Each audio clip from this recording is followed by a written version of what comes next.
자손 번식을 위해서 비라와 실바를 두게 되는 겁니다.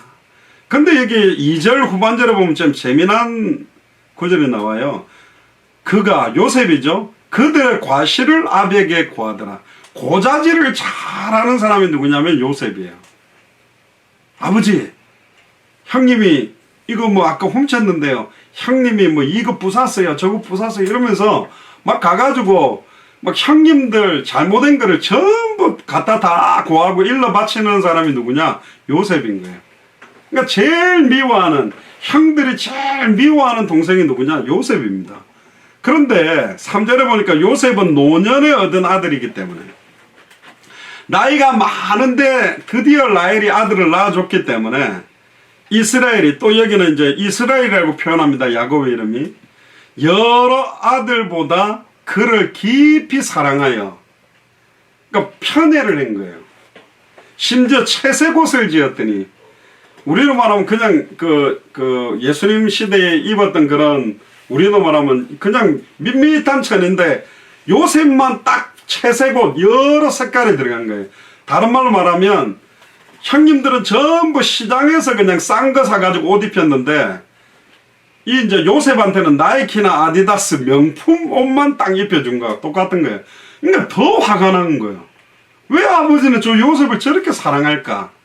그래도 요셉을 사랑할 수밖에 없었던 거예요. 근데 4절에 보세요. 그 형들이 아비가 형제들보다 그를 사랑함을 보고 그를 미워하여 그에게 언사가 불평하였더라. 계속 안 좋은 말을 하는 거예요. 계속 안 좋은 소리를 하는 거라 계속 어렵게 만드는 거예요. 6절에 보니까 요셉이 그들에게 청하되 청컨대 나의 꿈을 들으시오. 형님, 내가 꿈을 하나 꿨는데 한번 들어보세요. 그러니까 듣겠다 하겠습니까? 안 그래도 밥 마시고 아이 저놈 저 두들겨 패야 되는데 이러고 있는데, 근데 7절에 뭐라고 그럽니까? 밭에서 곡식을 묵더니 내 단은 일어서고 당신들의 단은 내 단들을 둘러서서 절하더이다. 쌀이나 보루나 이걸 꺾어가지고 딱 단을 세웠는데 나머지 단, 형님 단들이 다 둘러서다가 단들이 다 형님에게 절을 하더래요. 8절에 그러니까 그 형들이 그에게 이르되, 요셉에게 뭐라 합니까? 네가 참으로 우리의 왕이 되겠느냐? 이 형들이요 영적으로 뛰어나요. 명철이 뛰어나다니까. 그 꿈을 듣는 순간 이런 꿈은 요셉이 우리의 왕이 된다는 건데, 그러니까 요셉은 잘 몰랐다니까. 참으로 우리를 다스리게 되겠냐? 네가 우리 동생인데, 벌써 저 밑에 있는 동생인데 우리의 왕이 된다고? 그러니까 그 꿈과 그 말을 인해서 더더욱 미워하는 거예요. 너무너무 화가 나는 거야. 너무너무 막 열이 받는 거예요. 꿈 때문에. 야, 저거 어떻게 할까? 우리가 뭐 잘못한 거 있으면 아버지한테 또르륵 이야기해버리고, 심지어 우리 왕이 된다고. 9절에 보니까요, 요셉이 다시 꿈을 꾸고 그 형들에게 고하여 가로되, 내가 또 꿈을 꾼즉 해와 달과 11별이 내게 절하더이다.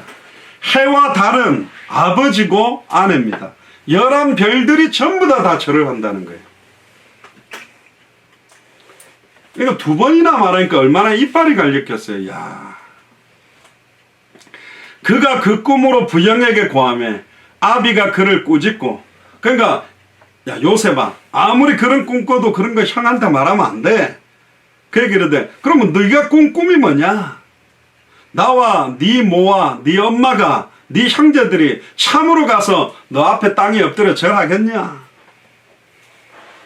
그러니까 아버지하고 어머니하고 형들이 요셉이 꾼 꿈을 다 들은 거예요. 그러니까 11절에 그 형들은 시기하되 그 아비는 그 말을 마음에 두었더라. 자, 오늘 본문이 왜 어린이 주일날 이 본문을 제가 기도 가운데 택하게 됐는가? 오늘 제목입니다. 하나님이 주신 꿈을 이 소년 요셉은 알았어요. 그걸 알도록 가르쳐야 돼요. 부모가. 진짜로 우리들에게 주시는 하나님의 꿈이 뭔지를 알도록 하고, 진짜 우리에게 주신 하나님의 꿈을 믿도록 하고, 진짜 하나님이 주신 꿈대로 순종하고 살도록 만들어야 돼요. 아멘입니까? 그게 부모의 책임입니다. 다른 거 잘해주는 게 아니고 뭐 잘 먹이고 뭐 좋은데 뭐 하는 게 아니라 진짜로 창세전에 영세전에 내 자녀들에게 우리 후대들에게 주신 하나님의 비전과 언약과 꿈이 뭔지를 깨닫게 만들어야 됩니다. 제가 전에 안양에서 놀이터 전도하는데 제가 말씀운동을 했던 애가 하나가 여자애가 하나 있었는데 너 앞으로 꿈이 뭐니? 그러니까 아무래도요 좀 노후도 생각하고 하려면 학교 선생님 같은 거 해가지고 연금 받고 뭐 방학에도 월급 받으니까 이런 거 하면 좋겠죠. 초등학교 6학년짜리 애가 벌써 노후 걱정하고 어떻게 하면 안정적인 생활을 하느냐 그런 이야기를 하더라고요. 얼마나 자기 부모님이 그런 이야기를 했겠습니까? 부모님 두 분이 조선적이거든요. 얘도 조선적이에요. 그러니까 한국에 와가 열심히 돈 벌고 살려고 하니까 너무너무 불확실한 그런 직장 속에 있다 보니까 안정적인 직장이 필요하다고 생각을 하는 거죠. 과연 그들에게 창세전의 영세전에 나를 향한 하나님의 꿈이 뭘까? 여러분들 자녀들을 향한 하나님의 꿈이 뭔지 아세요? 여러분들과 저도 지금 아들, 딸 둘, 아들 둘 저희들이 낳았는데 그냥 이 아이들을 만들어야지 그렇게 해서 만든 게 아니잖아요. 된장국 먹고 김치 먹고 뭐 그러니까 애가 생겨난 거지. 자 지금 머리를 만들어야지, 팔을 만들어야지, 다리를 만들어야지. 우리가 창조한 게 아닙니다. 하나님이 우리에게 주셨다니까. 그런데 지금 우리 자녀들의 시간표 또 우리 자녀들의 영적인 상태 이걸 돌아보면서 우리가요 진짜 한 맺힌 기도가 시작되어져야 되는 게 오늘 예배입니다. 그래서 중요한 의미들을 저와 여러분들 부모뿐만 아니라 우리 또한 부모들도 우리 아버지 어머니의 또 후대였기 때문에 과연 우리의 부모님들은 우리에게 어떤 언약을 들려줬는가. 늘 싸우고 늘 막 고통만 주는 그런 언약이었는가. 그럼에도 불구하고 어떤 언약을 하나님 우리에게 주셨는지 하나님의 음성을 듣게 되는 시간 되기를 주의 이름 축복합니다. 예수님이 이 땅에 오시기 전까지는 여자들도 사람 숫자 세는데 넣지 않을 정도로 굉장히 여자들에 대해서 무시하던 시대가 예수님 시대였고 예수님 시대 전으로 야곱이 있었던 요셉이 있었던 시대는 더더군다나 여자들의 존재에 대해서 인권이고 뭐고 그런 게 없던 시대입니다. 여자들이 인권이 없다면 조그마한 어린아이들은 인간 대접도 못하는 완전 노예처럼 비참했습니다. 심지어 저 어릴 때 생각해도 예쁜 딸로 오면 다른 집에 이렇게 주려고 하는 경우도 많았고 양자로 삼아라 양녀로 삼아라 이렇게 하기도 하고 심지어 돈 많은 집에 아예 아들 딸 중에 예쁘장하면 팔기도 하고 저번에 저희들이 선주행전을 갔던 네팔 같은 경우도 아예 인도라든가 중국 쪽에다가 잘 사는 남자들한테 아예 팔려가는 거예요. 꼬마 신부로. 몇 살 때 팔려가나? 초등학교 때. 그럼 누구한테 팔려가냐? 나이 50대 60대 아저씨들한테 안으로 끌려가는 거예요. 그러니까 유엔에서 인권이다 뭐다 이런 거에 대해서 굉장히 이야기를 하는 겁니다. 그러니까 아예 어린아이들이 그런 취급을 받는 시대니까 얼마나 어린아이들이 비참하게 지금 삽니까? 진짜 중남미 뿐만 아니라 특히 동남아시아 같은 경우는 애를 많이 낳아서 애를 갖다가 그냥 이렇게 파는 경우도 있더라고요. 근데 더 충격적인 거 제가 캐나다 밴쿠버에 있을 때 한국 여자인데 아버지가 빚이 너무 많은 거예요. 이게 해결할 방법이 없어. 근데 아버지 친구가 결혼했다가 이혼했는데 재산이 많아가지고 아버지 빚을 갖다가 몇 억을 갚아주는데 이 대학생 딸을 자기 아내로 달라는 거예요. 그럼 난리가 나야 되잖아. 아버지 어머니가 미쳤냐고 내 딸을 니한테 줘. 그런데요 엄마가 와가 설득을 했다는 거예요. 뭐 여자 몸뚱아리 놀리는 거 뭐 별거 아니다. 그냥 좀 나이 많은 신랑의 생각 결혼하면 어떻겠냐. 얘가 뭐 울면서 저한테 상담하고 야 황당하더라고요. 이 뭐야 옛날 시대도 아니고 불과 한 십몇 년 전입니다. 야 이럴 수가 있냐. 자기 딸을 통해 자기 비청산을 하려고 딸을 팔아먹는 거잖아요.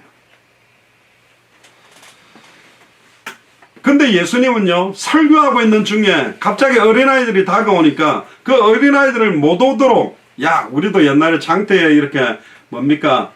이 약장사들이 오거나 뭐 서커스단들이 오면 막 어린아이들이 그거 보고 싶어서 달려가면 애들은가 이러면서 막 쫓아내. 그래서 목소리 칼같이 내면서 애들은가 이러면서 돈 안 된다 이거죠. 다 쫓아냅니다. 제자들도 막 안 그래도 지금 사람들이 모여서 예수님 복잡한데 어린아이들이 예수님을 보려고 막 다가오니까 한 번만 예수님 보면 좋겠어요. 요즘 그 메이저리그라든가 우리 그 프리미어리그의 축구 같은 거 할 때 보면 어린아이들이 그 야구공이나 축구공 같은 거 막 그거 막 사인 받으려고 막 다가오잖아요. 너무너무 갈급하게 너무너무 보고 싶어서 다가오는데 막 어린아이들은 막 막아낸 겁니다. 그때 예수님이 어린아이가 내게 오는 것을 금하지 말라. 그러면서 예수님이 어린아이를 품에 안고 안수하고 축복하면서 메시지를 하셨어요. 그러면서 누구든지 하나님의 나라는 이 어린아이 같지 아니하면 들어갈 수 없다라고 이야기했습니다. 어린아이 같다라는 말이 뭡니까? 이건 뭐 다음에 한번 길게 좀 설교를 해야 될 내용이지만 한마디로 말하면 이 어린아이들은 주관심사가 딱 하나예요. 자기가 원하는 거 딱 꽂히면 그거 하나밖에 몰라. 막 나 예수님 만나고 싶어. 예를 들면 유명한 축구선수 뭐 손흥민을 만나고 싶어. 그럼 그거 하나만 생각해. 다른 것도 밥도 안 먹고 나 손흥민 선수 만나게 안 해주면 나 학교도 안 가고 밥도 안 먹고 죽을 거야. 그 딱 한 가지에만 모든 걸 집중한단 말이에요. 어린아이들이 예수님을 보기 위해서 막 몰려온 것처럼 진짜로 오직 예수 오직 그리스도 아니면 아니다. 그런 심령 가지지 않으면 하나님 나라에 들어갈 수 없다. 심지어 어린 소자 하나에게 범죄를 하면 연자맷돌을 어마어마하게 큰 돌 소 등에다가 묶어가지고 연자맷돌을 잘 모르는데 뭐 미국에는 없으니까요. 뭐냐면 큰 돌을 깎아가지고 거의 한 이만할까요? 그 곡식들을 놓고 그 원통 돌을 이렇게 원통으로 된 걸 이렇게 굴려가게 만든 거. 그럼 계속 돌면 거기에 곡식들을 갖다가 막 빻아가지고 곡식들을 갖다가 껍질을 벗기거나 그렇게 하는 건데 이 연자맷돌 그 어마어마한 돌덩어리를 갖다가 목에다가 메고 바다에 던지는 건 낫다. 어린아이 하나를 실족시키는 것이 얼마나 위험한 거냐. 근데 거꾸로 이 말은요. 완전히 어린아이를 갖다가 정승받들듯이 대통령 모시듯이가 마마보이로 만들고 완전히 이상하게 만들어란 말의 의미가 아니라니까요. 여러분들 자녀들을 학교 보내잖아요. 왜 보내죠? 아무래도 우리 자녀들이 좀 좋은 학교 갔다 그러면 아이들의 영광이 부모의 영광이 되니까 아이들이 또 좋은 직장에 갔다 그러면 그 아이들의 영광이 부모의 영광이 되니까 보통 이렇게 미국 차들 딱 타고 가면 뒤에다가 막 붙여 놓습니다. 막 어느 대학교 뭐 우리 마음이다 데드다 뭐 또 여기 나는 동창이다 뭐 어느 대학 이거다 자랑스럽게 막 그걸 갖다가 붙여 놓는 사람들이 되게 많습니다. 그걸 굉장히 좋아합니다. 그런데 부모가 이루지 못한 천추의 한을 내 자녀들을 통해서 이루기 위한 도구로 어마어마하게 고통 주는 게 많습니다. 그러니까 내가 어느 대학을 못 갔기 때문에 내가 어떤 위치에 가지 못했기 때문에 너는 그렇게 가야 돼. 옛날에 스카이 캐슬이라는 그 연속곡 유명한 그 이야기가 있잖아요. 그래 결국은 아예 아이들이 죽고 부모가 자살하게 되는 너무너무 안타까운 거예요. 이 아이들을 향해 이 아이들 내가 낳았다고 생각하고 내 아들이고 내 딸이라고 생각하니까 나의 소유물로 만들어 놓는 거죠. 창세전에 영세전에 우리의 후대들을 향한 하나님이 주신 꿈이 뭘까? 이들을 뭘 위해서 사용하라고 하셨을까? 사실 저는 제 아이 이름들을 태어나기 전에 거의 정했어요. 그래서 당대 세계복음하는 이름으로. 원래는 이제 첫째 사라가 임신했을 때 대원이라고 불렀거든요. 제가 대학 사역자이기 때문에 대학 복음화 요원, 대학의 복의 근원 그렇게 계속 불렀는데 아무 생각 없이 저는 그냥 불렀는데 태어났는데 딸인 거예요. 가만 장대원 여자한테 보치려. 그래서 제가 이제 있었던 교단의 어른 목사님한테 기도 가운데 대학 살리고 전 세계 복음할 이름을 지어주세요. 근데 석 달인가 고민하시더니 이제 써준 게 장사라예요. 근데 사라라는 말이 흔한 이름이었거든, 제 어릴 때는. 근데 거기에 한자음을 다 넣어줘. 생각사자, 빛날라자. 생각과 믿음이 빛나는 열국의 어머니가 되라. 전 세계의 나라의 영적인 어머니가 되라는 이름을 딱 줬어요. 그래가지고 이제 그걸 받았고. 그 다음에 둘째가 태어나서 이제는 대학의 복의 근원이 되라. 그래서 장대원. 그러니까 저희들이 이제 캐나다로 갔는데 캐나다 밴쿠버에서 셋째 경원이가 태어나서 경제의 복의 근원, 경제복음화 요원. 그래서 경제경자를 쓰려고 하니까 너무 세속적이고 물질적인 것 같아서 빛경자를 써가지고 경제, 빛의 근원. 그러니까 굉장히 좋은 이름이에요. 한자음으로도.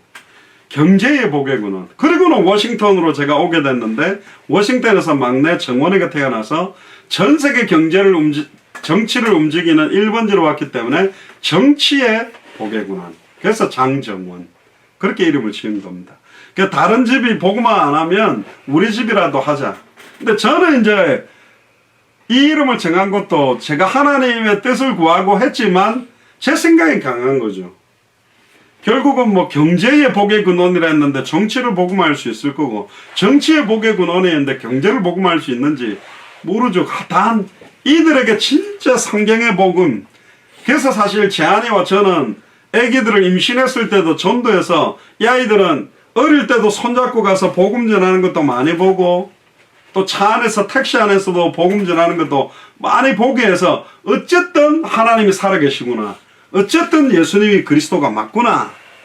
이걸 체험한다고 많이 하고 이까지 온 거예요. 이사도 되게 많이 다녔죠. 캐나다 밴쿠버에서 워싱턴으로, LA로, 하와이로, 휴스턴으로, 다시 워싱턴으로. 워싱턴으로 올 때 그러더라고. 이제는 다른 데로 더 이사 안 가요. 여기 계속 있는 거예요. 그러길래 내가 계속 있는 거라 그랬거든요. 근데 눈빛을 보니까 몰라 또 이사 갈지. 장차 우리 후대들을 통해서 반드시 성취시킬 하나님이 일이 뭔가, 이들을 통해서 이루실 하나님의 기업이 뭔가, 이걸 위해 하나님이 우리에게 맡긴 겁니다. 하나님께 위임을 받았고 상속을 받은 거기 때문에 막중한 책임이 따르는 거예요. 내 소유, 내 재산이 아니고 진짜 이들을 향한 하나님의 계획에 맞게, 진짜 하나님의 소원에 맞게, 오직 하나님의 뜻에 맞게 키워야 됩니다. 그러려고 하니까 우리가 능력이 있습니까? 부모가 없죠. 기도하는 수밖에 없어요. 성령께서 이들에게 역사해 달라고 하는 수밖에 없다니까. 그래서 진짜 우리 자녀들이 가지고 있는, 우리 자녀들이 얼마나 값어치 있고 고귀한 존재인지 알도록 해야 되고 그렇게 키워야 됩니다. 그래서 결론적이라는 말은 진짜 우리 자녀들을 제대로 키우려면 진짜 예수를 그리스도로 알도록 키워야 돼요. 진짜 예수를 그리스도로 믿도록 키워야 돼요. 진짜 예수 그리스도의 언약이라면 생명을 걸고 순종할 수 있도록 키운다면 성공한 거라고 믿습니다. 지금 그렇게 잘 되고 있냐? 잘 안 되죠. 그렇게 우리가 도와야 돼요. 굉장히 어려운 겁니다. 때때로는요, 어린아이들이 부모 신앙의 모범이 되기도 합니다. 워싱턴에서 저희들이 한창 전도할 때 부모들이 외국 사람한테 가서 전도를 못 하는데 애들이 가서 복음 전해가 영접시키니까요, 부모님들도 그때부터 전도하기 시작하더라고요. 의외로 어린아이들이 부모에게 소망을 심어주기도 합니다. 제가 전도사 때 무임 전도사를 한 4년 정도를 했는데 그때 IMF가 겹쳐가지고 되게 어려웠거든요. 근데 그때 사라가 첫 돌이었는데 용호동이라는 그 지역에 제가 사역을 했는데 그 교회 식구들이 이렇게 온다 그래서 조금 이제 비싼, 약간 그래도 가격이 있는 저기 무슨 뷔페집을 하려는데, 아유 전도사님 뭐 그런데 시내 나가지 말고 여 용호동에 좋은 거 많으니까 합시다 그랬는데 거기가 얼마였더라? 한 5,000원 밖에 안 했어요. 5, 6,000원. 그러니까 별로 안 좋았어요. 그런데 웬걸요, 교회 식구들이 엄청 많이 와가지고 그래도 돌이라고 이렇게 막 이렇게 축하 이렇게 금도 주고 이랬는데 계산 다 하고 나니까 우리 한 1년 먹고 살 수 있는 정도 좀 돈이 생겼어요. 우리 수준에서. 그래가 우리끼리 그랬다는 게 제 아내가, 야, 우리가 돈이 없으니까 사라를 통해서 우리 부모들을 먹여 살리네 그랬다니까요. 때때로 아이들이 부모에게 소망이 되기도 하고 부모에게 참된 사랑의 불을 붙이기도 한다니까요. 그 며칠 전에 저희 집에 이렇게 조그마한 그 말티즈 이렇게 새끼 한 마리가 이렇게 생기게 됐는데, 제가 이렇게 늦게 이렇게 일을 하고 딱 들어오면요, 애들 다 자거나 있어도 특히 이제 장대호는 무뚝뚝이가 가만히 있어요. 근데 웬걸요, 요만한 그 새끼 한 마리가 막 쟤 왔다고 와가 꼬리를 막 와가지고 막 이러면서 흔드는데요. 이야, 이래서 재산을 자식한테 안 주고 개한테 준다더니, 아, 그렇구나. 때때로는 자식들보다 개가 나은 적이 있구나. 그 생각도 이렇게 했어요. 이 조그만 게 막 왔다고 막 얼마나 꼬리를 흔들어대고 반갑다고 하는지 이 마음이 좀 확 풀어지더라고요. 우리 자녀들이 막 피곤해 지쳐가지고 오는 아버지나 어머니가 왔을 때요, 딸들이 나가 아빠 수고했어요 하고 막 안기고 이러면 얼마나 이렇게 막 힘이 됩니까? 저희 그 막내 정원이가 이제 애교가 있고 나머지 우리 사라 대원의 경우는 좀 이게 그런 마음은 있는데 아마 무뚝뚝한 편인데, 제가 원래 좀 내성적이기 때문에 의외로 이 어린아이들이 우리 후대들이 한마디 하는 말 한마디가 보여준 행동이 어마어마한 힘이 되기도 하죠. 근데 거꾸로도 돼요. 우리 후대들의 말 한마디가, 우리 자녀들의 말 한마디가 정말로 비수가 돼서 아버지의 영혼과 생각과 마음을 찔러버리기도 하고 어머니의 영혼과 생각과 마음을 막 찔러버리기도 하거든요. 그래서 어떤 면에서 하나님이 우리를 지키실 때 눈동자같이 지키신답니다. 눈동자가 얼마나 예민합니까? 바람이 조금 깜빡깜빡, 눈 절대로 감지만 해도 깜빡깜빡 하는 거잖아요. 얼마나 예민하게 우리를 지켜주시는지. 우리 후대들은 어느 시간표까지는 부모에게 속해 있습니다. 할 수 없이 미성년자지만, 하지만 하나님의 시간표가 되면 모두 다 부모의 슬하를 떠나가 살게 돼 있어요. 그때까지 우리에게 맡겨준 게 뭐냐? 진짜 성경의 복음이 뭔지, 정말로 성경이 말하는 전도가 뭔지, 정말로 성경의 끝이 뭔지, 이걸 우리 후대들이 보게 된다면 얼마나 기쁠까? 우리 후대는 처음부터 끝까지 오직 여호와의 것입니다. 부모의 것이 아닙니다. 소유물이 아니라니까요. 그래서 어떤 상황에서라도, 어떤 이유에서라도 부모들은 자녀들을 육신적으로, 정신적으로 학대하거나 고통을 주면 안 돼요. 전 되게 많이 줬어요. 제 아내는 약간 따독거리는 역할을 하고 저는 이제 엄한 역할을 한 거죠. 그래서 지파가 몽둥이 들고 발바닥도 막 때리고, 그건 막 엄청나게 시달렸으니까 아마 지옥을 맛봤을 거야. 아, 지옥이 이런 거구나. 왜 우리 아버지는 사탄 마귀처럼 이렇게 우리를 고통을 줄까? 미국에서는 학교에서 가르칩니다. 아빠나 엄마가 때리면 전화해. 그리고 옛날에 그 캐나다에서도 제가 있었던 교회에 아버지가 하도 술 먹고 담배 피고 여자 만나러 가고 게임하고 학교 공부를 안 해서 와가지고 골프채를 꺼내가지고 100대를 때렸대요. 여러분들 골프채로 100대 때리면 원래 한 대만 때려도 죽는 건데 100대 때렸다는 말은 죽게 때린 게 아니잖아요. 그 뒤로 때렸겠죠. 아이언으로 때린 게 아니겠죠. 그러니까 며칠 있다고 했으니까 얘가 겁이 나가지고 학교 선생님한테 저 집에 안 갈래요. 왜? 우리 아빠가 골프채로 어제 100대 때렸어요. 그러니까 선생님, 아 그래? 그러고 바로 선생님이 전화 걸어가지고 총든 무장경찰이 그 아버지, 한국에서 들어와 있는 아버지 집을 둘러싸가지고 수갑 채워가지고 교도소에 유치장에 넣어버린 겁니다. 그걸 저희 그 담임 목사님이었던 목사님이 가가지고 설명을 해가 꺼내온다고. 미국에서 초창기에 부모들이 그래가 엄청 많이 끌려갔습니다. 한국 문화는 좀 때리면서 엄하게 키워야 된다는 게 많다 보니까 미국은 완전히 막 그럴 수가 없는 시대거든요. 어떤 면에서는 우리 자녀들이 부모가 잘해준 거는 기억을 못합니다. 정말 사랑해준 거, 선물 사준 거, 맛있는 거 먹여준 거, 그건 기억 못하고 그때 아버지가 내한테 이렇게 했죠. 그때 어머니가 나한테 이렇게 했죠. 그때 이렇게 상처 줬죠. 이렇게 상처 줬죠. 그것만 가슴에 막 대못이 한 몇백 개가 박혀가지고 막 그 부모에 대한 원망과 저주와 막 이런 것들이 불 끓어요. 근데 이제 이게 언제 깨달아지냐? 애기를 놓으면 깨달아지. 아니, 애 낳아도 안 깨달아져. 애들을 낳아가지고 키우면서 또 내 자녀들한테 비수가 꽂혀보고 고통을 받아보면, 아, 우리 부모님이 나를 키울 때 그랬겠구나. 이제 약간 철이 드는 거죠. 우리 자녀는요, 하나님의 형상입니다. 우리 또한 하나님의 형상이지만, 진짜 예수가 그리스도라는 그 비밀들이 우리에게 참된 은혜로 임하게 되면 우리 자녀들에게는 흡수되게 돼 있어요.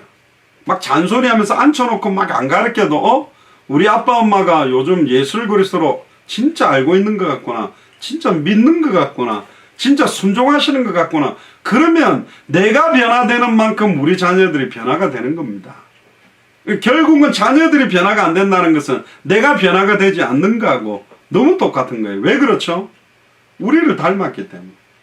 특히 남자들보다는 여자들은요, 자녀를 놓을 때 하나님의 창조 사역에 동참하는 것입니다. 하나님이 일방적으로 아기를 탁 만들어버리지 않고 10달 동안 여자들의 배 속에 넣어서 하나님의 창조 사역에 함께 동참하는 은혜가 여자들에게는 있습니다. 그러니까 굉장한 거예요. 뱃속에 10달 동안 넣어놓으면서 한 몸 상태에서 이 아이들에게 뭐가 전달되어져야 될지. 그래서 태교 음악이라는 것도 듣고 뭐 많은 걸 합니다. 진짜로 아이들을 이유있게 임신하고 이유있게 양육하고 키운다라는 게 어렵습니다. 왜 어려운지 압니까? 사탄 마귀 귀신의 세력들이 우리 자녀들을 공격하기 때문에 그렇습니다. 결국은 우리 후대들을 갖다가 대를 끊어버리고 언약의 대가 내려가지 않도록 날마다 하나님 앞에 찬양하고 예배하고 생명운동하고 말씀운동하고 제자운동하는 것이 대를 이어져 갈 수 있냐? 거의 불가능합니다.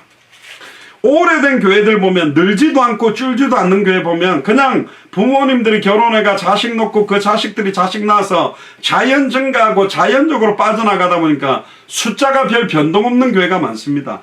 증조 할아버지가 다녔고 할아버지가 다녔고 아버지가 다녔고 내가 다녔고 내 아들이 다니고 내 손자가 다니는, 근데 교회는 다닌지 몰라도 진짜 예수를 그리스도로 알고 믿고 순종하며 생명운동이 일어나는 게 대를 이어져 가느냐? 말씀운동이 우리 후대들이 일어날 수 있겠냐?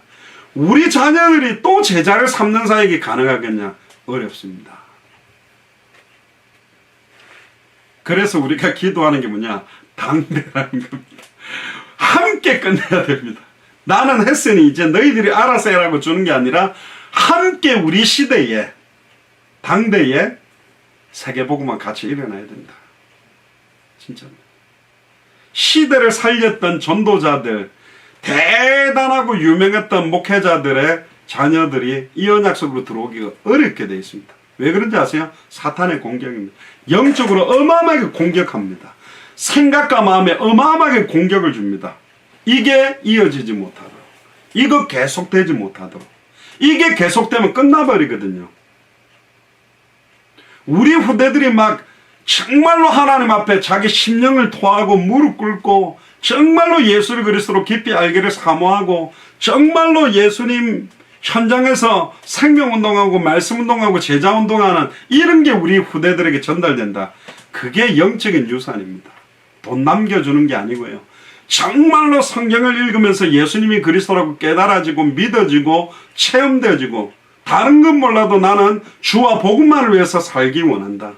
내가 어떤 직업을 가지든지 이거는 당대 세계복음화 때문에 나는 이 직장 간다. 이 직장에도 생명운동이 일어나고 이 직장에도 말씀운동이 일어나고 이 직장에도 제자운동이 일어나기를 소원한다. 이런 게 우리 자녀들에게 전달된다면 진짜 좋겠죠. 오늘 어린이 주일을 맞이해서 진짜 우리 후대들을 두고 기도해야 됩니다. 저는 기도합니다. 나보다 더 우리의 자녀들이 더 한맺히게 예수는 그리스도라고 부르짖고 예수를 그리스도로 전하고 그 그리스도의 증인으로 서도록. 지금 현재 여러분들의 자녀가 하나님을 떠나 있거나 하나님의 뜻에 어긋나는 언행과 삶을 살아가고 있다면 사실 그 책임은 100% 부모에게 있습니다. 어쩔 수 없어요. 부모가 진짜 하나님이 살아계신 것을 볼 수 있도록 많은 것들을 하지 못한 것 때문에, 진짜 예수님이 그리스도 맞구나, 이걸 체험할 수 있는 것들이 우리를 통해 나타나지 않았던 결과라고 봐야 됩니다. 그래서 진짜 회개하는 주일이 되어야 됩니다. 저 역시나 우리 후대들을 두고 제 자녀들을 두고 또 저희 교회와 연결되어 있는 후대 한 영혼을 두고 진짜 기도할 겁니다. 그리고 그래서 함께 하기를 원합니다. 그러니까 저는 저번에 말레이시아, 미얀마, 인도 이렇게 제 딸이랑 같이 갔을 때 진짜 기뻤습니다. 또 통역도 그때 했는데 되게 기뻤습니다. 이 쉽지 않거든요. 함께 서서 복음을 전한다.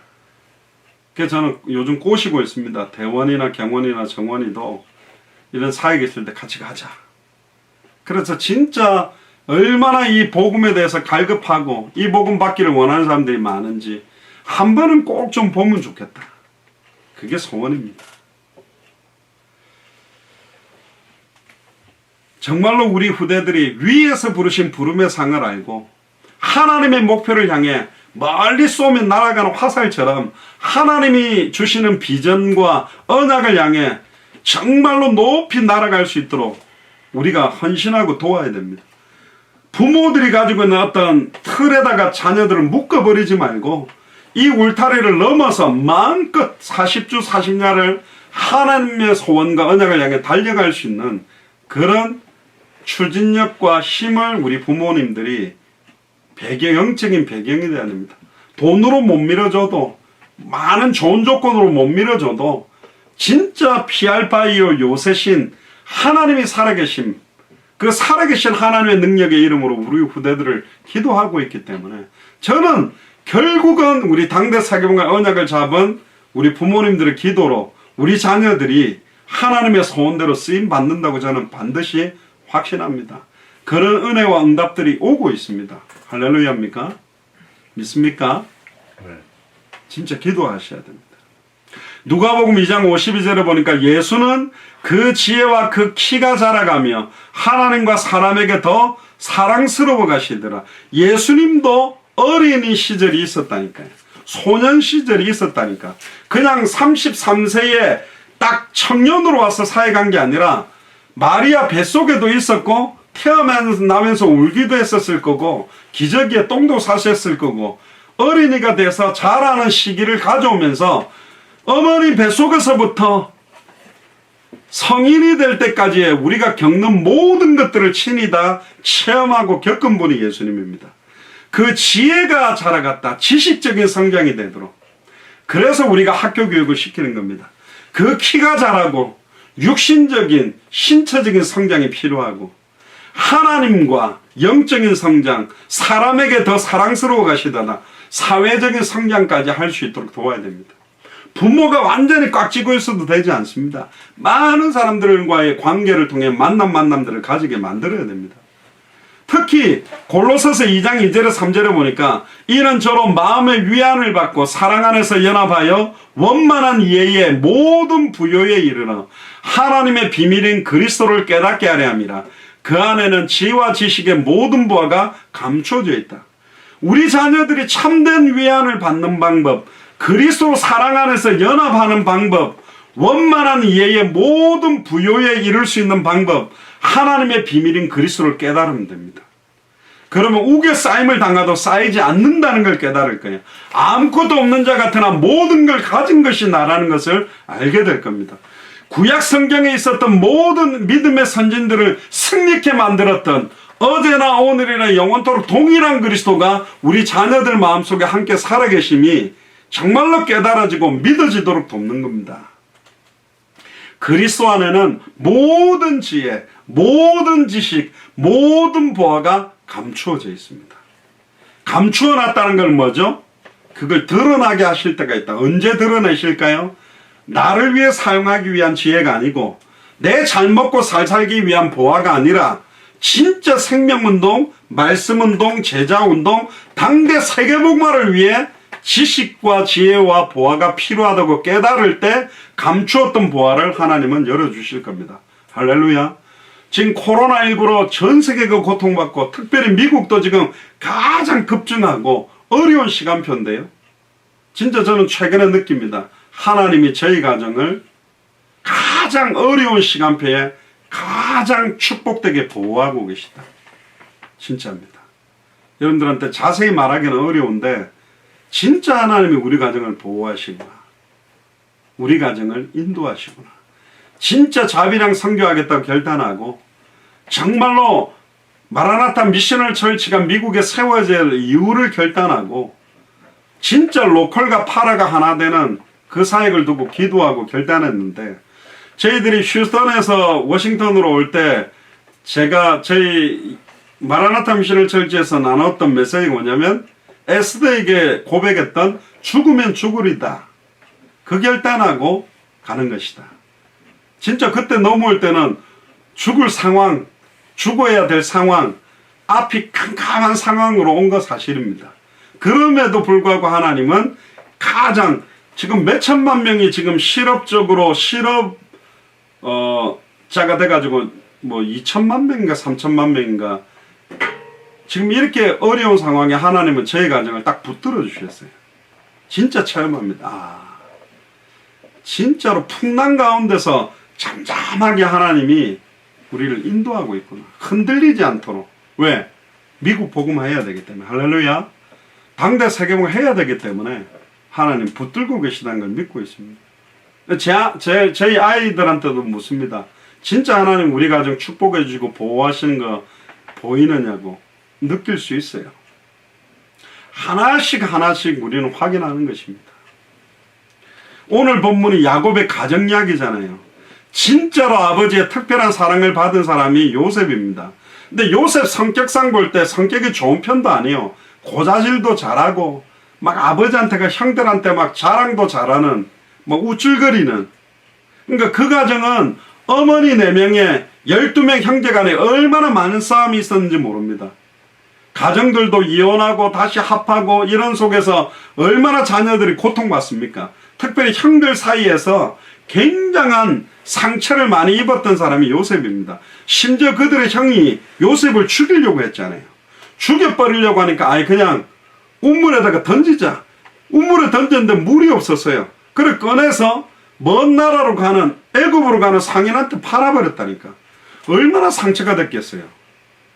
형들이 자기를 죽이려고 했다가 구덩이에 던졌다가 아예 노예가 돼가 쇠고랑치하고 팔려가고 있었습니다.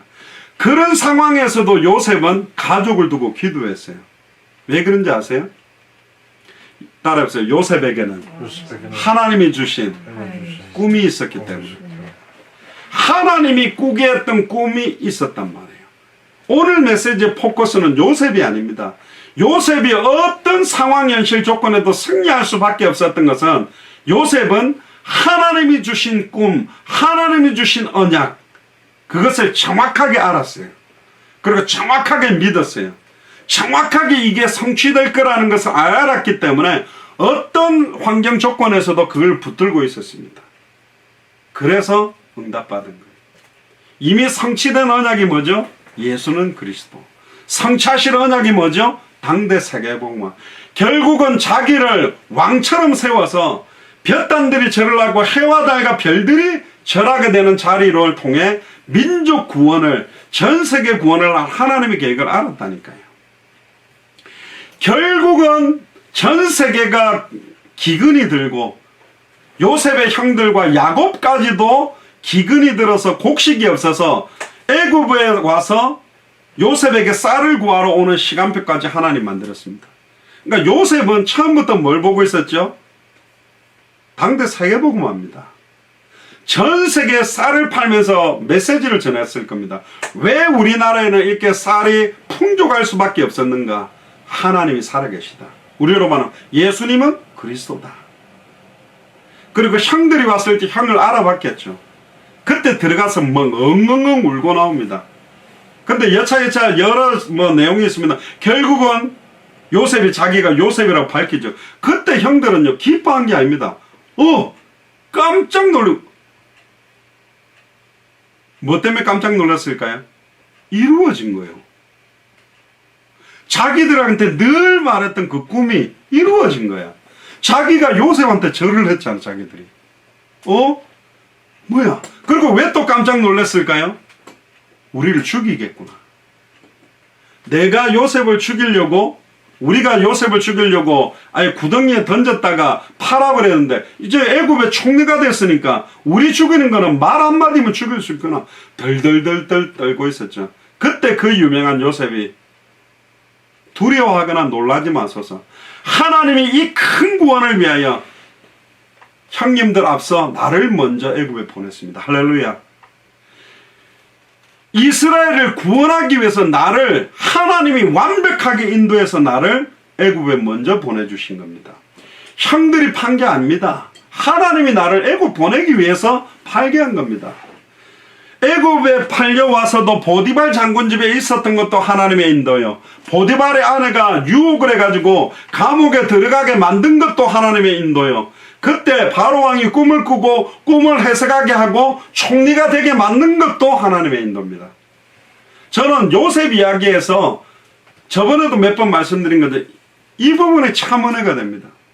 만약에 요셉이 구덩이에 처박혔을 때 맨 뒤에도 보면요 이런 이야기가 나옵니다. 오늘 읽었던 본문에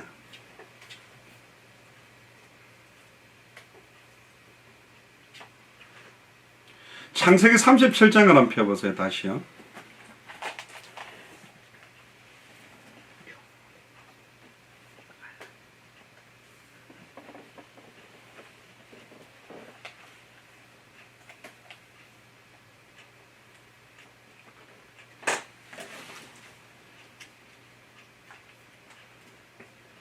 형들이 뭐라고 그러냐면 그 꿈이 어떻게 되는가 보자 그렇게 이야기를 합니다.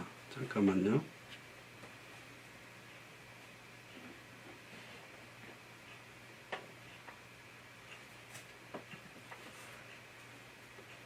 (37장에) 보면요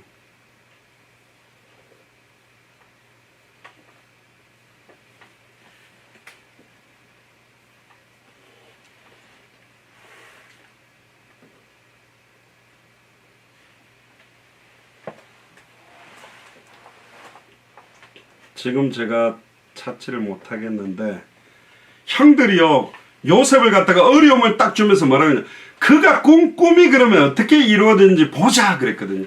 하나님이 성취할 꿈이 안 이루어지도록 만드는 존재 그 역할을 한 게 형들이었습니다. 근데 그 형들을 용서한 거예요. 만약에 요셉이 구덩이에 처박혔을 때 야 해와 달과 별이 어디 있어 곡식들이 절한다며 그 꿈은 이루어지겠어? 팔려가서 쇠고랑 차고 끌려가고 있는 요셉을 따라가면서 야 요셉아 해 어딨어? 달 어딨는데 별이 어딨는데 곡식들이 절한다며 보디발 장군 집에 노예가 됐을 때 총무가 됐을 때는 아 이렇게가 꿈이 이루어질까 했는데 여지없이 종신형 감옥에 그것도 아줌마 성추행 미수범으로 들어가 있는 그 요셉에게 감옥에 있는데 찾아가서 야 요셉아 해와 달은 어디 있어? 볕단들이 절한다며 비아냥거릴 수 있었을 겁니다. 그러나 총리가 되고 형들이 와서 자기 앞에 무릎을 딱 꿇고 절하는 그 순간에 이 요셉은요 형들을 봐서 눈물 터진 것도 있을 거고 원한 맺혔던 것이 터진 것도 있지만 언약이 지금 이 순간에 완벽하게 성취됐기 때문에 기뻐서 사실은 울었을 겁니다. 야 진짜 성취됐구나. 내가 하나님이 주셨던 그 꿈이 지금 이루어졌구나. 이때를 위하는 거구나. 할렐루야. 우리 자녀들이 이렇게 딱 하나님의 성취와 하나님의 기도응답을 맛보는 시간표가 꼭 오게 되기를 주의 이름으로 축복합니다. 진짜입니다. 우리 후대들이 그래서 진짜 중요합니다. 정말로 형들의 핍박도 구덩이 속에서도 노예로 끌려가는 상황에서도 보디발 장군집 노예로 있으면서도 총무로 있으면서도 보디발 장군의 아내의 모함을 통해 감옥에 있을 때도 요셉은 하나님이 내게 주신 꿈의 내용 반드시 성취될 약속을 알고 믿고 있었습니다. 기다리고 있었습니다. 진짜 예수님은 그리스도입니다. 그 언약이 믿어지도록 정말로 당대 생명은 성취되게 돼 있다니까. 그 전까지는 비아냥거릴 겁니다. 무슨 예수 사랑교회가 당대 세계복음화야. 무슨 장영학 목사하고 무슨 그 중직자들이 그런 수준이 되나 그렇게 볼지 모르겠는데 우리에게 주신 꿈은 하나님이 준 거지 사람이 준 게 아니라니까. 우리가 이루는 꿈이 아니라 이 언약은 하나님이 창세전에 영세전에 시작하신 거고 지금도 살아서 두렵고 떨림으로 이 언약을 이루고 있고 반드시 완성되게 되어 있습니다. 저는 믿습니다. 할렐루야. 특히 그 시간표가 우리가 살아있는 동안에 이루어졌으면 좋겠다는 믿음, 마라나타의 믿음을 가지고 저는 띱니다. 혼자 힘이지만 우리 교회가 되게 약하지만 아닙니다. 하나님은 약하지 않아요. 하나님한테는 능력자가 필요 없습니다. 하나님이 전능하고 하나님은 똑똑한 박사들이 필요 없습니다. 하나님이 전지하십니다. 하나님에겐 돈이 필요한 게 아니에요. 하나님은 우주 만물을 창조한 창조주라니까. 진짜 예수를 그리스도로 믿는 믿음을 가진 자, 진짜 하나님 살아계심을 믿는 자, 진짜 하나님 주신 언약을 정말로 사실대로 믿고 있는 사람, 그들을 통해서 성취시킵니다. 저는 센터빌 도서관에서 스페니시권들을 만나지만, 과테말라 사람, 페루 사람 만나지만, 이 발걸음이, 이 현장에서 보는, 이 현장에서 일어났던 많은 것들이 200개 나라 2000개가 넘는 미존도 부족 국가에서 찾아진 합당한 자, 평안을 받을 자, 옥토와 같은 사람들에게 증언할 이야기들입니다. 이미 저와 여러분들에게는 메시지가 있어요. 여러분들이 어릴 때부터 자라면서 받았던 그 수많은 환경들, 불신 가정에서 자랐던, 너무나 어려운 고통 속에 있었던 불신 가정에서 자랐다면 아브라함과 같은 축복이 임할 겁니다. 아브라함의 아버지 데라는 우상 만드는 사람이었지만 아브라함은 복의 근원이 됐습니다. 아브라함으로부터 시작해서 어마한 역사는 일어날 수 있습니다. 부모 핑계도 대지 마시고 가문 핑계도 대지 마시고 루저들이나 누구 탓 아닙니다. 여호와가 우리의 산성이시요 피할 바이시요 요새시요 배경이기 때문에 그 언약이 있다면 망할 수 없어요. 그 언약 하신 대로 이룰 겁니다. 찬송가도 있죠. 언약하신 대로 이룰 것이니 아무나 그 언약 받을 수 있네. 그러나 아무나 받을 수 없어요. 하나님이 창세전에 영세전에 예비한. 저는 다른 거는 모르겠습니다. 딱 한 가지만은 담대하게 말할 수 있습니다.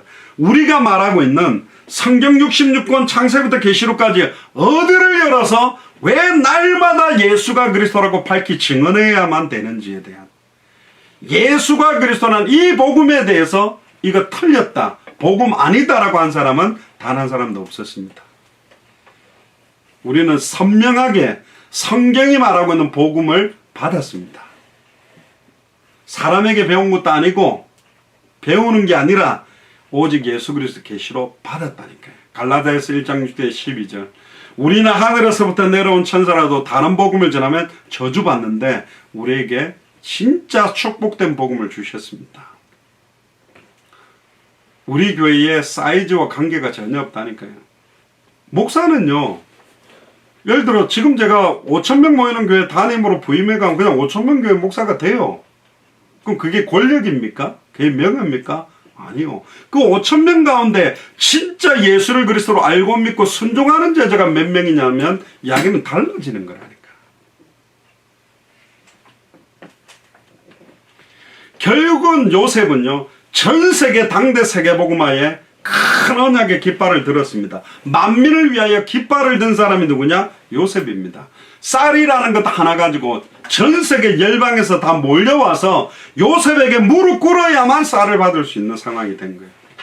지금 한국이 그 검사 키트 때문에 막 전 세계 사람들이 요청하듯이 요셉 시대에 결국은 우리에게 이런 경제 축복을 주시고 이런 경제를 준비하게 하신 분이 하나님이라고 하나님의 이름을 전 세계에 증언했던 사람이 바로 요셉입니다.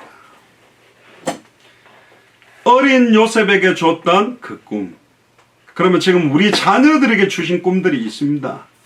지금 완전 불신자로 음란 타락 가운데 방황하고 있다 할지라도 그들이 돌아온다면 당대 세계복음화에 귀하게 쓰임받는 시간표가 반드시 올 것입니다. 그래서 기도해야 됩니다.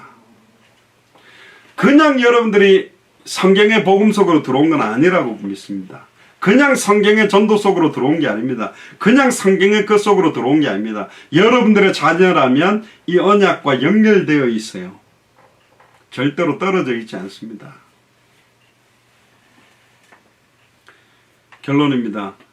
이 시대에 2020년 지금 어린이 주일 예배를 드리고 있는 우리에게 주신 꿈이 뭡니까? 2000년 전 오순절 초대교회 현장에 주셨던 그 꿈입니다.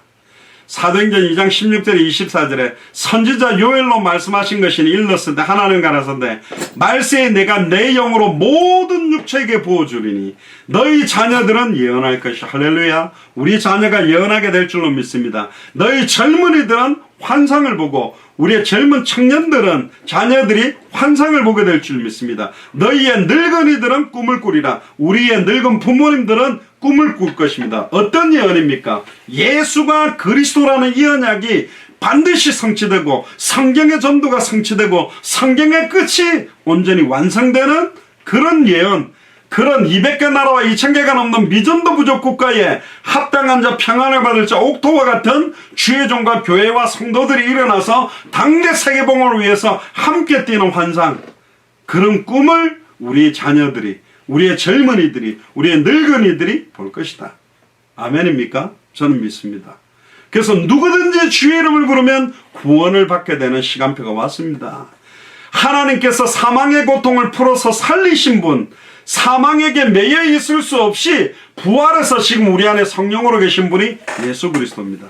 말세의 모든 육체에게 부어주려고 했던 그 꿈, 우리 자녀들이 예언하게 되는 그 꿈, 우리 젊은이들이 환상을 보게 되는 그 꿈, 우리의 부모님과 늙은 분들이 꾸게 될 그 꿈, 바로 마태복음 24장 14절의 꿈입니다. 이 천국 복음이, 예수가 그리스도라는 성경의 복음이 모든 민족 200개 나라와 2000개가 넘는 미전도 부족 국가에 증언되기 위하여 온 세상에 전파되리니 그제야 끝이 오는 꿈, 마라나타의 꿈입니다. 할렐루야. 마라나타. 옆 사람한테 이야기해 보세요. 마라나타. 주님이 다시 오시게 되는 그 꿈, 그게 바로 당대 세계복음화의 완성의 언약입니다. 우리를 통해서 이루실 하나님의 꿈이라니까. 우리가 감히 그런 걸 할 수 있냐? 감히가 아니라니까. 처음부터 이것 때문에 우리는 태어났고, 이것 때문에 우리는 호흡하고 살고 있고, 이것 때문에 밥 먹고, 이것 때문에 잠자고, 이것 때문에 일하고, 이것 때문에 공부하는 거예요. 제가 제 아이들 어릴 때부터 그랬습니다. 우리가 왜 캐나다 왔지? 우리가 왜 워싱턴 왔지? 우리가 왜 LA로 갔지? 왜 우리가 하와이에 살지? 왜 휴스턴으로 왔지? 왜 워싱턴으로 왔지? 당대 세계복음화. 예수는 그리스도. 저는 죽으면서 우리 자녀들한테 유언으로 할 말이 정해져 있습니다. 예수는 그리스도다. 당대 세계복음화에 네 남은 생 모든 거 다 드리고 아빠 따라와라. 전 그게 유언입니다. 잘 기억해내세요. 아빠가 마지막에 우리한테 남길 말이 뭔가? 예수는 그리스도다. 2000년 전 십자가 부활로 모든 문제 끝냈다. 예수가 그리스도는 이 복음을 들고 생명운동, 말씀운동, 제자운동하고 주님 다시 오시는 거 봐라. 그걸 위해 네 남은 인생을 드려라. 아멘입니까? 시편 127편 3절에서 5절에 보면 자식은 여호와의 주신 기업이며, 아마 제 아내는 기억 못할 건데 이 시편 127편은 저희 결혼식 본문입니다. 결혼식 할 때 주셨던 본문입니다. 자식은 여호와의 주신 기업이며, 할렐루야, 여호와의 기업입니다. 태의 열매는 그의 상급이로다. 젊은 자의 자식은 장사의 수중의 화살 같으니. 여러분, 활을 잘 쏘는 사람이 화살을 가지고요, 맞추려고 하는 관역에다가 쏠 때 정확하게 날려가서 꽂히는 겁니다. 하말티아라는 말, 죄가 뭐죠? 화살을 쏘아서 관역 정중앙에 딱 맞춰야 되는데 정중앙에 맞지 않는 모든 건 죄다. 너무 힘이 세서 넘어가 버리거나 힘이 없어서 앞에 떨어지거나 8점이나 9점이나 5점에 맞아도 전부 다 죄다. 정중앙에 맞아야만 죄가 아니에요. 그게 뭐죠? 핵심입니다. 목적입니다. 이유입니다. 우리가 살아야 되는 목적, 이유, 핵심, 밥 먹는 이유, 잠자는 이유, 공부하는 이유, 결혼할 이유, 모든 걸 하는 이유는 예수는 그리스도이기 때문에, 당대 세계복음화 때문에. 그겁니다. 그렇게 안 살면 다 죄라는 거예요. 그래서 소돔과 고모라 땅이, 그래서 이 시대가 고통받는 이유가 뭐냐? 모두 다 자기를 위해 살고 돈을 사랑하고 세상을 사랑하고 살기 때문에. 그래서 이런 자녀가 이런 화살이 전통에 가득한 자는 복되다. 내 자녀들이 전부 자기 분야에서 생명운동, 말씀운동, 제자운동하는 그리스도의 제자로 산다면 그보다 더 큰 축복이 어디 있어요? 어마어마하게 큰 재벌이 된다, 어마어마한 박사가 된다, 어마어마한 위인이 된다, 노벨상을 탄다는 것보다 더 가치 있는 영적인 상급이 뭐냐?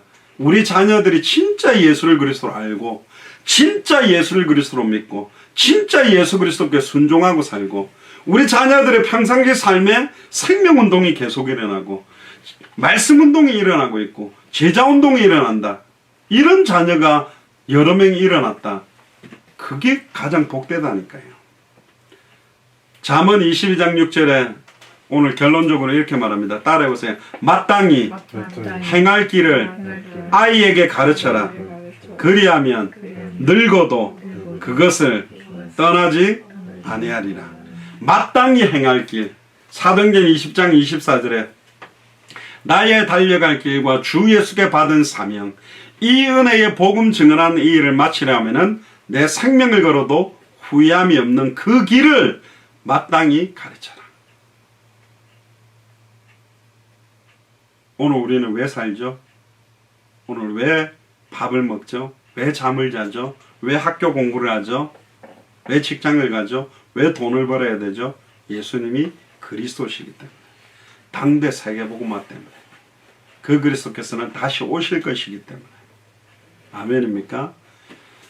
어린이 주일을 통해서 우리 후대들에게 진짜 하나님이 우리 후대들에게 주신 꿈이 뭔지를 알도록, 정말로 믿도록, 순종하도록, 정말로 생명건 기도가 본격적으로 시작되게 되기를 주님 축복합니다. 기도하겠습니다. 주는 그리스도시요 살아계신 하나님의 아들이시나이다. 하나님 감사합니다. 하나님이 주신 꿈이 무엇인지 정확하게 성경대로 알도록, 하나님이 주신 꿈을 성경대로 믿도록, 하나님이 주신 꿈을 성경대로 순종하도록 우리 후대들을 이유있게 축복하여 주옵소서.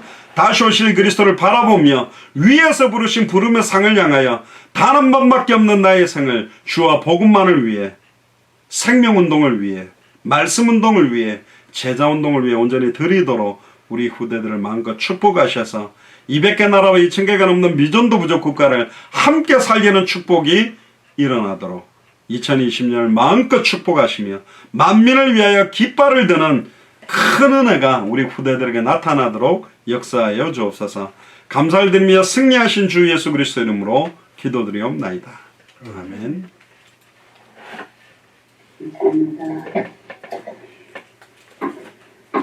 네, 찬송가 88장입니다. 통일 찬송가 88장. 내 진정 사모하는 찬송 드리면서 준비한 예물과 중심을 하나님께 드리겠습니다. 찬송가 88장입니다.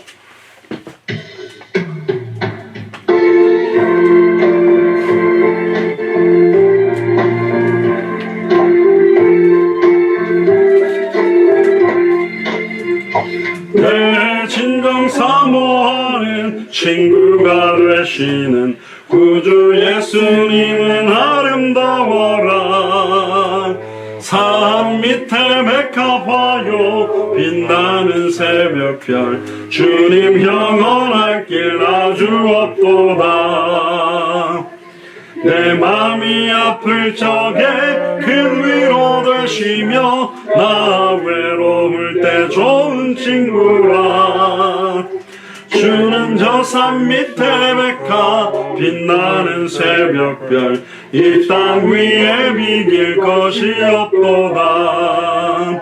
내 맘의 모든 염려 이 세상 고락도 주님 항상 같이 하여 주시고, 시험을 당할 때에 악마의 개교를 즉시 물리치사 나를 이기네.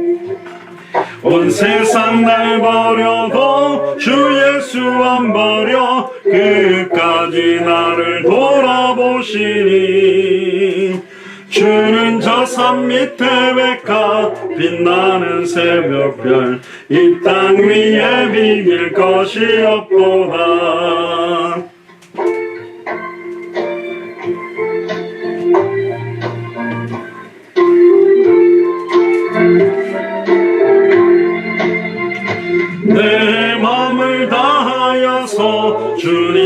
따르면